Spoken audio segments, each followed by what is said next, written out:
గురువుగారు, సంస్కారాలు ఎన్ని విధాలుగా ఉన్నాయి? వీటి యొక్క ప్రత్యేకత ఏమిటి? మానవ జీవితం పరమావధి మోక్షమును పొందుట. ఈ మోక్షం పొందే అవకాశం 84 లక్షల జీవరాశులలో ఒక్క మనిషికి మాత్రమే ఉన్నది. మిగిలినటువంటి జీవరాశులకు అవకాశం లేదు. ఆ కారణం చేత ఈ మనిషికి మాత్రమే తరించే అవకాశం ఉన్నది కనుక తరించడానికి ఏం కావాలి అంటే సంస్కారము కావాలి. సాధనారూపమైనటువంటి సంస్కారం, ఉత్త సంస్కారం కాదు, సాధనారూపమైనటువంటి సంస్కారం. ఈ సంస్కారం ఎప్పటి నుంచి ప్రారంభమవుతుంది అంటే ఆ పిల్లవాడు గర్భంలో ప్రవేశించినప్పటి నుండి అతడికి సంస్కారం ప్రారంభమవుతుంది. ముందు ఆధానము అనే సంస్కారం, ఆ తరువాత ఉండేటువంటి సంస్కారం ఉన్నయనము అనే సంస్కారం. ఆవిడ గర్భవతి అని తెలిసిన తర్వాత చేసే సంస్కారం ఉన్నయనము రెండవది. మూడవ సంస్కారం పుంసవనము అనే సంస్కారం. నాలుగవది సీమంతము అనే సంస్కారం. ఇట్లా మొత్తం మానవ జీవితంలో ఎన్ని సంస్కారాలు ఉన్నాయి అంటే 44 సంస్కారాలు చెప్పబడినాయి మానవ జీవితంలో. ఈ ఉపనయనము, వివాహము ఇవన్నీ కూడా సంస్కారాలే. వివాహం అనేది వేడుక కాదు, ఉపనయనము అనేది వేడుక కాదు. వాస్తవానికి బంధువులందరూ కూడా రావలసినటువంటి ఆవశ్యకత లేదు. ఏ విధంగా ఆ క్రతువులు జరగవలెనో ఆ విధంగా ఆ క్రతువు జరగటమే ఆ కర్మ యొక్క సంస్కారం.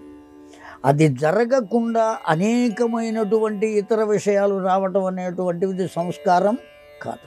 ఇలా మానవ జీవితంలో ఎన్ని సంస్కారాలు ఉన్నాయంటే 44 సంస్కారాలు చెప్పబడినాయి. అతడికి చివరి దాకా కూడా, చివరికి జరిగేదాన్ని కూడా సంస్కారం అనే అంటున్నాం మనం. మీరు వినే ఉంటారు అంతిమ సంస్కారము, అది కూడా సంస్కారమే.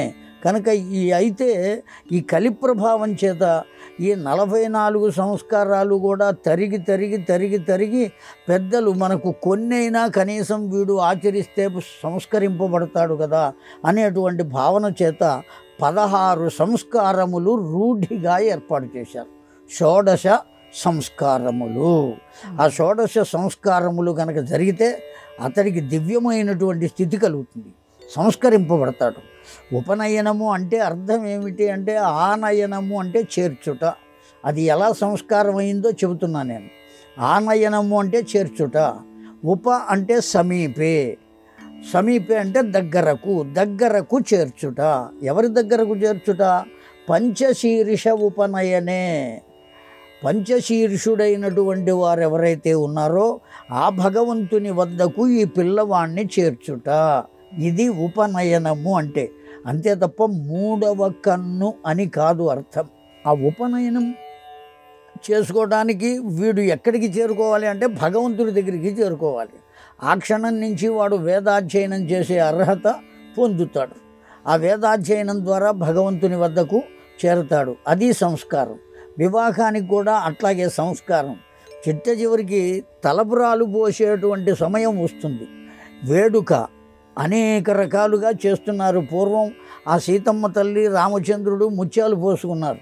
జానక్యాః కమలామలాంజలిపుటేయాః పద్మరాగాయితాః న్యస్తా రాఘవ మస్తకే చ విలసత్ కుందప్రసూనాయితాః స్రస్తా శ్యామలకాయ కాంతికలితా యా ఇంద్రనీలాయితాః ముక్తాస్తా శుభదా భవంతు భవతాం శ్రీరామ వైవాహికాః అని శ్లోకం చెప్పబడింది. ఆ ముత్యాలు ఎలా మారినాయో చెప్పబడింది.